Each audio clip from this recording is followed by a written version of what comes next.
मेरी मुसलमान बहन, उसका क्या गुनाह? कोई ऐसे ही टेलीफोन पर 3 तलाक बोल दे और उसकी जिंदगी तबाह हो जाए? क्या मुसलमान बेटियों के हकों की रक्षा होनी चाहिए कि नहीं होनी चाहिए? क्या मुसलमान माताओं बहनों को रक्षा मिलनी चाहिए कि नहीं मिलनी चाहिए? क्या मुसलमान बहनों को समानता का अधिकार मिलना चाहिए कि नहीं मिलना चाहिए? इस गली कूचों में, इस बिल्डिंग में रहने वाली माए नरेंद्र मोदी से पुकार कर कह रही है कि हिंदुस्तान के वजीर आजम, अगर तुम मुसलमान आंखों से इंसाफ करना चाहते हो तो इशरत जहां की मां से तुम पहले इंसाफ करो। इशरत जहां की मां से इंसाफ करो। और इंसाफ यही करना है कि जो गुजरात के हाईकोर्ट में केस चल रहा है, मिस्टर मोदी आप केस रोज चला दो। दूध का दूध, पानी का पानी, कौन टेररिस्ट था कौन टेररिस्ट नहीं था मालूम हो जाएगा। अगर नरेंद्र मोदी हिंदुस्तान के मुसलमानों के औरतों से इंसाफ करना चाह रहे हैं तो जितनी ज़ईफ औरतें आज इस बिल्डिंगों में बैठकर इस मजलिस के जलसे को सुन रही है, जहां तक मेरी आवाज जा रही है तो उन तमाम खवातीन की तरफ से, मेरी मां और बहनों की तरफ से मिस्टर मोदी असदुद्दीन ओवैसी तुमसे कह रहा है कि ज़किया जाफरी से भी इंसाफ कर दो। वो औरत भी इंसाफ की तरफ आई है। वो ज़किया जाफरी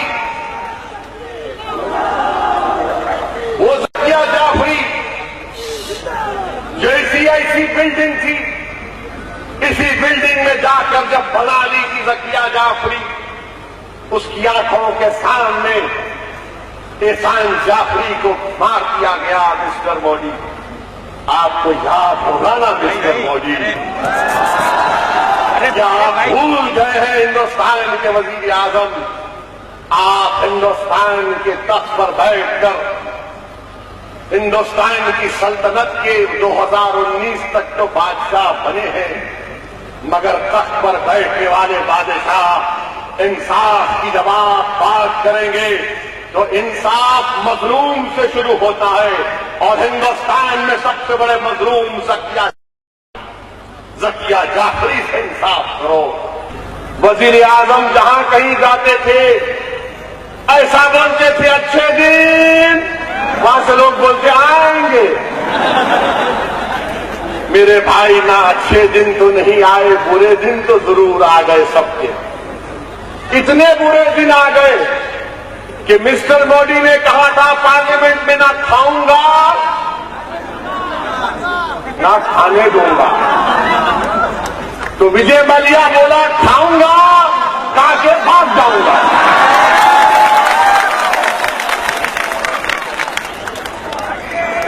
कितना खाया उन्हें? 10,000 करोड़ खाया कमबख्त का बच्चा। 10,000 करोड़ भारत का घड़ा है, भरता ही नहीं है। 10,000 करोड़ खाया, डकार भी लेके किंगफिशर में उड़ के चले गया। और हमारे मित्रों बोल रहे अच्छे दिन। वाह प्राइम मिनिस्टर, वाह। फिर हमारे वजीर आजम ने कहा 15 लाख आएंगे हर एक के अकाउंट में। कहा था नहीं कहा था? 15 लाख आए। मिस्टर प्राइम मिनिस्टर, आपने हिंदुस्तान के अवाम को 15 लाख नहीं देकर तलाक तलाक तलाक कह दिया। तीसरी बात, हिंदुस्तान के वजीर आजम ने कहा था नौजवानों को नौकरियां मिलेंगी। कहा था ना हिंदुस्तान के नौजवानों को नौकरियां मिलेगी। कितने नौजवानों को नौकरियां मिली? तो हाथ तो उठा दो, कुछ तो उठाओ। अच्छा, कितनों को नहीं मिली? हाथ उठाओ, जरा कैमरा फिराओ, दिखाओ मोदी को कि नौकरी नहीं मिली। क्या कहा? कि आज जब मैं बंबई पहुंचा तो बंबई पहुंचा तो एक टीवी प्रोग्राम में गया और वहां पर किसी एक प्रेस वाले ने मुझसे सवाल किया कि कोई फिल्म नहीं आने वाली है क्या नाम है जी उसका, खैर लाहौल वाला जो भी नाम है बला है, बहरहाल कुछ नाम है, बड़ी मुश्किल है, बहरहाल कुछ नाम है उसका। तो उसने मुझसे कहा मिस्टर ओवैसी ये फुला फुला पिक्चर है और इसको रिलीज नहीं होने देते बोल रहे। मैं बोला मेरे को क्यों बोल रहे आप, नहीं आप क्या तबसरा करेंगे।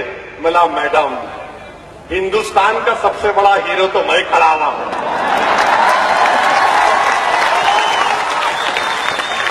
आप ये कौन से पिक्चर की बात कर रहे हैं, हम तो अपनी पिक्चर बना रहे हैं अभी, आज पिक्चर की शूटिंग है मुंबरा में, आप आइए। तो बोले नहीं नहीं आप क्या मजाक कर लेते। बोला हमें सही बोल रहे, मजाक ही कर रहा हूं, मैं का हीरो, मैं तो विलन हूं, मैं तो भड़काऊ भाषण देता हूं ना, मैं तो लड़ाता लोगों को। देखो माइक भी गिर गया। चलिए हाजी साहब शुक्रिया, अल्लाह अकबर।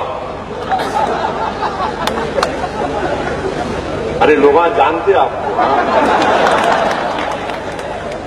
तो फिर मैडम ने कहा, हमारे जर्नलिस्ट ने कहा नहीं नहीं मजाक मत करिए। मैंने कहा ठीक है मजाक हो गया, सीरियस बात करेंगे। मैंने कहा क्या हुआ। बोले कि चीफ मिनिस्टर फडणवीस के पास मीटिंग हुई और मीटिंग में यह तय पाया कि कोई पिक्चर में एक पाकिस्तानी काम कर रहा, तो ये तय किया गया कि अब जो भी पाकिस्तानी जिस फिल्म में काम करेगा वो फिल्म वाला 5 करोड़ रुपये आर्मी को देगा। मैं ये सुन के ताज्जुब किया, मैं सुन के ताज्जुब किया। आज इस जलसे के इंतजामात में हमारे पुलिस के हजरात बैठे हुए हैं, ये अपनी ड्यूटी निभा रहे हैं। जब मैं ये सुना तो मैं बोला मैडम अब इसका जवाब नहीं दे सकता, मैं बाद में दूंगा। मैं जाकर अंदर बैठ गया, बारिश बाद में आए। मैं सोच रहा था कि जब अजमल कसब को, वो बहादुर पुलिस कांस्टेबल जिसने जिंदा हाथ अजमल कसब को पकड़ा था, उसका नाम तुकाराम था, मगर मैं गलत नाम कह रहा हूं तो माफी चाहता हूं, याद नहीं आ रहा। उसने अजमल कसब को जिंदा पकड़ा और पकड़कर अपनी जान लगा दी, उसमें उसकी जान चले गई। मुझे ये सोचने पर मजबूर हूं और ये बोलने पर मजबूर हूं कि अगर एक पाकिस्तानी किसी फिल्म में काम करेगा तो आर्मी को 5 करोड़ रुपये, अरे लानत है उसे 5 करोड़ रुपये के लिए, क्योंकि हिंदुस्तान की आर्मी का एक एक सिपाही करोड़ों रुपये का है, 5 करोड़ का नहीं हो सकता हिंदुस्तान का। ये जो हमारी पुलिस, हो सकता है कि इनकी हरकतों से हम नहीं मानते होंगे फसादात में, मगर ये देश का काम कर रहे हैं। क्या इनकी जान की कीमत 5 करोड़ रुपये हो सकती है? क्या किसी हिंदुस्तान के फौजी की जो सड़क पर गोलियां खा रहा है, अपने बीवी बच्चों से 6-6 महीने दूर रहता है और जब घर को आता है तो अपनी मां, उसकी बीवी खुश होती है कि जिंदा आ गया, क्या उसकी कीमत 5 करोड़ रुपये हो सकती है? अरे लानत है तुम लोगों पर, क्या काम कर दिए कि हिंदुस्तान की का फौजी 5 करोड़ का है। नहीं, बीजेपी वालों और बेटो,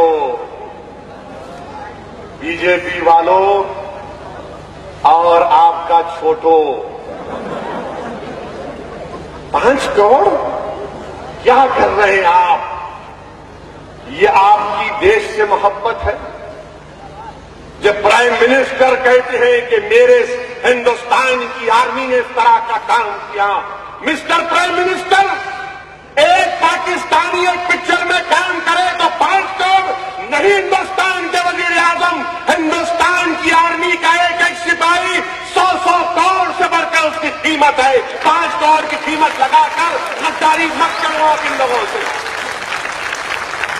ये कर रहे हैं, अब फिर पिक्चर रिलीज हो जाएगी, थोड़े दिन के बाद ताल्लुकात अच्छे होंगे।